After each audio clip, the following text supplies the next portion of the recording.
Demaşko Dareneja vara Perxudres Podcast'te. Botan Times'e ragahand ko editörü Perxudres Podcast'te Ömer Faruk Baran de cavderinin xayn ser hilbijatına Türkiye 2023 bo ve malperi binivise. Baran ji Botan Times'e ragotiye çuto ku bi gotuna Cemal Süreya hemi mirin zune be mane her hilbijatinek jî li gor dema xa kritike. Divê hilbijartinê da ya kritik sekna Kurdane. Meraqa her kesiye ku ka ev çi bikin, çawa bikin. Kurdên Tirkiye di spektruma siyasî da lêla çepê bi dengên bo HDP tine nas kirin.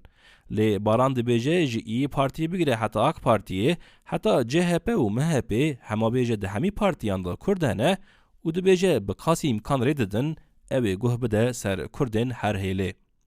Wî di nûçeyê de gotiye ku ji ber ku ew ji siyasetê hez nake, ew ê bo wî hinekî çetin be teqîbkirina hilbijartinê, lê diyar kiriye ku ew ê karê xwe bike û wanî peyivîye.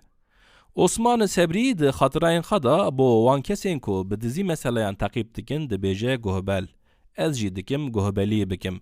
Geh di otobûsan da, geh li çayxane û qehwexaneyan, li camiyan, li mekteb û medreseyan û li meyxaneyan dikim li rewşê binêrim û binivîsim.